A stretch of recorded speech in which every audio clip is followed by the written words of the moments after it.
I've been making slow incremental changes to my days and weeks that hopefully over time will build up and lead to massive shifts in my actual reality. Nothing dramatic has happened, but I've done four things this week. A few of them are building in habits, one of them was just making a big change, and they're hopefully going to continue to kind of reap rewards for me as time continues over the next months and even years. I'm going to share them with you one by one and go through what I've been doing, how it's been impacting me, and perhaps how you can include it within your life as well. I'm Maria, and I'm giving myself the next 12 months to change my life. On the surface, life is pretty good, but there are just some goals that I'm never able to quite reach, and I really, really want to change that. I'm really kind of fed up of plodding along and not challenging the status quo. And so I'm really doubling down in my efforts to kind of change life, make it better, and achieve the goals that I've wanted to achieve in some cases for over a decade. And I'm bringing you all along for the journey so that you can see my mistakes, the things that work for me, and just see how you can genuinely take your life from A to B without it just feeling like a before and after. You know, you're going to be here for the whole journey, so it doesn't feel like it's unattainable. You can see the hard work that goes into it. If you didn't know already, my goals are to allow myself to become more financially unstuck. I would love to say financially free, but I really want to be realistic about what I can achieve over the next 12 months. And that is to pay off some of my debts, get some more savings in the bank, and just feel a little bit more comfortable about my finances. And the way I want to do that is through generating a side hustle or an income that helps to generate those savings and help pay off those debts. And who knows, eventually turn into something bigger in the future. I also really want to focus on my health and fitness, and just generally move more, eat a little bit better, and feel better about myself. And I guess most importantly, I just want to feel less stressed, whether that's through getting myself more organized or finding better ways to cope with stress. This is a big part of my life at the minute, and I really want to help manage that. So, without further ado, let's dive into habit number one. Habit number one is to do with better managing my headspace and my mental clarity. And I've been doing this through sitting in the garden. I know that sounds really trivial, and maybe a lot of people already do this, but I have been making a point of finishing my workday and sitting in the garden for around half an hour after the workday is finished before I do anything else, and just using that half an hour to decompress. 9 times out of 10, I'll take my book out there and read. There have been times this week I've just sat out there and not done anything, just kind of stared into space, listened to the birds. But this has really helped to kind of clear my mental energy from the workday that I've just had.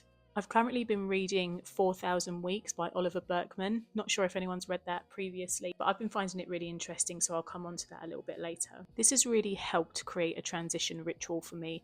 It's really helped me to decompress after work so that I can kind of better manage my headspace from when I finished a really stressful day at work to now the evening without bringing that energy in with me. It also allows me to get some sunlight for the day. Sometimes I'm sat up in my office for like 8 hours of the day and don't often see the sun. So this is really, really helpful to just get some vitamin D and get some fresh air. Along with that, it's really helping me to get through my to be read collection. I have so many books piled up that I want to read, and this is just ample time to go ahead and do that. 30 minutes of reading a day is perfect. And I'm just slowly but surely making my way through books, and it feels more sustainable. Last but not least, it's allowing me to really just take time for myself. There's no end goal, there's no ulterior motive, there's no productivity hack here. This is me just taking time to decompress for the day and just say, this time is for me. I'm worth this time. I don't need to be doing something productive. I don't need to be grinding right now. I can just sit and be at peace and do something for myself. And it's really helping with my headspace in that way. I'm going to tell you how to replicate this, but honestly, I don't think you need any help from me. Just make the time for yourself. That's probably the hardest bit. Going and sitting in the garden or on your balcony or even in a park space, if you don't have any of those things, is one of the most simple things to do in the world. But it almost feels like going and sitting for half an hour is a waste of time, or perhaps you don't have the time to spend doing nothing for half an hour. But it really, really does help and will make you more productive, more motivated, more ready for the rest of your day afterwards. The next area of my life I've been working on with the next habit is health and fitness. And again, this one is not anything crazy, it's just something I've adopted into my week that has been really helping me, and that is to go for a walk at lunchtime for 30 minutes. This isn't something I normally do. I walk my dog in the morning, I walk him in the evening. I very rarely go out in the middle of the day for a walk, and I certainly don't go without him because I think, well, if I'm going out for a walk, I'll just take him. But recently in the UK, it's been very, very hot. So, he hasn't been able to go out, especially in the middle of the day. It's kind of more really early in the morning and late at night. So I don't feel as guilty going out for a walk in the middle of the day without him. But also, those walks that I go on with my dog are for him. So we meander through the streets very, very slowly. He sniffs everything in sight, and that's cool because this is his walk, that's his time. But it's not really getting my heart rate up. So I could boast at the end of the day that I've done 8,000, 9,000 steps with these couple of walks that I've done. But in reality, my heart rate probably wasn't above 75 the entire time. So this brisk 30-minute walk at lunchtime I've incorporated to really just help me get some more steps in, that help me get some more meaningful steps in, that raise my heart rate to perhaps 90 or 100 or even 110 if I'm brisk enough, get some more steps in for the day, and feel better about myself. In reality, I would love to run, but that's just not on my agenda at the minute. I have been a runner previously. I've done a couple of 5Ks. It was nothing crazy, but I went from 0 to 5Ks very quickly, and I did a couple of them and I was very pleased with myself. But that feels like a bar too high at the minute. So walking is that kind of transition step for me to get some kind of gentle exercise in, to be nice to myself and give myself that, to get some sunshine in the middle of the day. As I mentioned earlier, I don't often leave my desk for long periods of time. So this is allowing me just to get some sunlight, make sure that I take a proper break from work and stop staring at a screen for half an hour. And actually, I've noticed some really good benefits for this. I've been coming back to my desk after lunch feeling more energized and more productive and actually more motivated to get something else done. Whereas sometimes if I've taken a lunch break, grabbed something, ate it at my desk, the lunchtime kind of bleeds into the work time and it's like, oh, I can't be bothered to do the next thing now. Whereas this kind of puts a sharp edge on what is lunch and what is my work time and makes me feel better about starting work again. One thing I will say that I don't do as well while I'm on this walk is I don't take any headphones with me. I don't listen to anything whilst I'm walking. Um, and that's cool if you want to do that. But I just feel like at work, I have headphones in all the time. I'm talking to someone, I'm in meetings, I'm listening to stuff all the time, and I have a million thoughts racing around my brain. And the last thing I want to do is put headphones in again and go listen to someone like talking to me on a podcast for half an hour, or listen to some upbeat music that's kind of clouding my brain and just putting noise in my head. I love music, please don't get me wrong, but this just doesn't feel like the time to do it. It's nice to go out, hear the nature sounds, and even if you don't live in the country, just listening to the natural sounds around you, listening to life go by. I kind of just feel like it puts things into a little bit more perspective for you. It makes you feel less introverted in your brain because it's just kind of like you're in your own little space when you're at home, and then you come out and you keep yourself in your own little space by putting your headphones in. So this kind of broadens your mind a little bit and helps you realize and understand what's going on in the world around you. If you want to start doing this as well, it's not hard. It's like the other thing I mentioned I was doing. None of these things are hard. It's more the mental barrier to getting these things done. They're so easy, but it's often our brains telling us we don't have time, or we'll start that tomorrow, or I can't be bothered to get up. We'll do this another time. Future me will do this. But just giving yourself the time now is probably the highest form of self-care. And um, a way that you could replicate this is by blocking some time out in your calendar. Don't put it as lunch, put it in as a walk. I'm going for a walk for half an hour, and then put a separate time block in for another half an hour for lunch if you get an hour, so that you know this is walk time, this is lunch time. Ideally, it might be a good idea to do the walk after you've eaten to help with the blood sugar spike. I don't know anything about science, but I know that that helps sometimes, so don't take my word for it, look it up. But yeah, just book some time in for yourself and just take the plunge. It's really, really nice once you get outside. The third thing that I've been doing is less of a habit or a task and more of a mindset shift around productivity and grind culture and hustling all the time, which I have to say I'm a massive victim of. I don't know if that's the right word to use, but I have been a massive victim of grind culture and toxic productivity previously. So, yeah, this has been a big one for me. I mentioned earlier on that I've been reading a book called 4,000 Weeks. I'm not going to go into the book and the premise of it too much, but you need to know a bit of background as to know, so you know why this has helped me. 4,000 Weeks is a self help book, I guess. And I don't know how many of you are going to want to hear this, but 4,000 weeks denotes how many weeks the average person lives for. And when you say it like that, you realize then how little time we have on this earth. So, and a lot of us are kind of nearly halfway through it or more perhaps. So, this book, whilst it sounds a little bit morbid on the surface and a little bit scary, it's great at putting things in perspective for you. And one of the things, I mean, I've not read the entire book yet. I'm around 100 pages in or so. One of the things that the book really talks about is if your time on earth is so limited to 4,000 weeks, if you're lucky, how do you expect to do it all? And what do you mean by doing it all? What does doing it all even mean?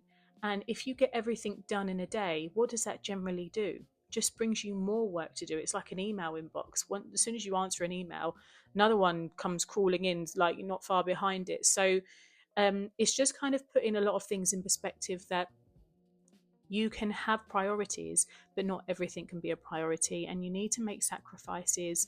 And there are infinite things that we can do with our lives, and there are only a couple of things that we can actually do with them based on the time that we have. So, don't sweat it, kind of thing. This is like the whole premise of the book, that as soon as you realize that you can't do everything, it kind of takes a bit of a weight off your shoulders. Like, I can't do everything. So, actually, the few things I can do, let me just make the most out of them and make sure I'm enjoying myself whilst I'm doing it. And as I say, as someone who's really struggled with trying to be productive all the time, this has been really eye-opening for me to kind of take a breath and go, right, okay, my time is limited on this earth, and I want to make sure that I'm enjoying the moments that I'm living rather than just thinking about what's next, what's next, what's next. So if you haven't read that book already or heard of it, look it up. I'm finding it really, really useful. But as I say, this has kind of really helped to shift my mind and my headspace for the last week or so. And I've adapted a few things into my life already. So reading's one of them, sitting in the garden, as I mentioned, and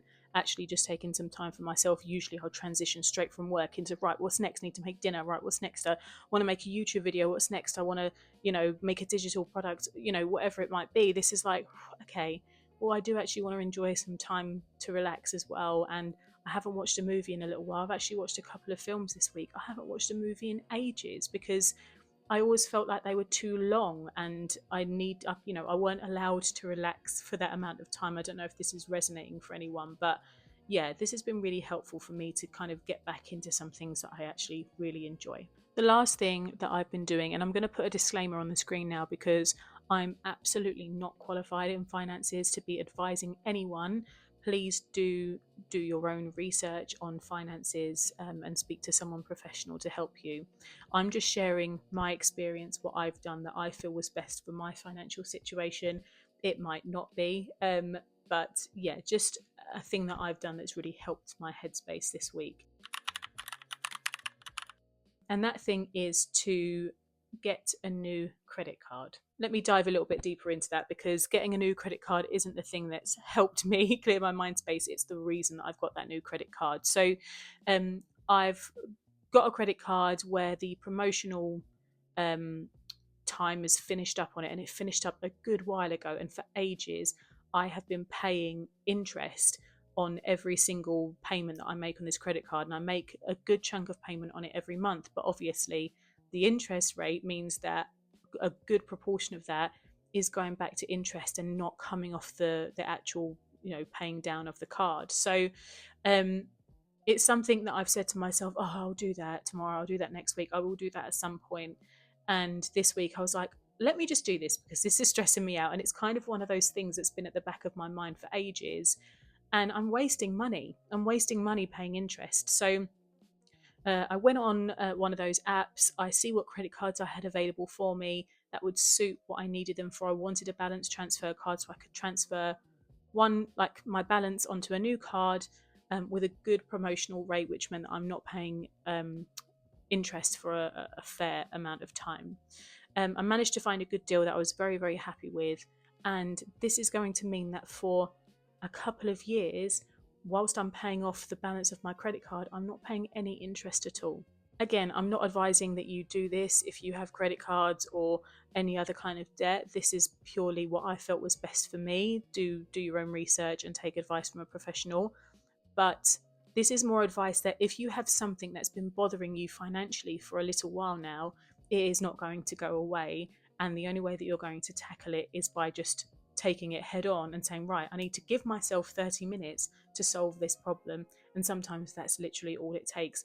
It took me probably less than 30 minutes to solve this problem.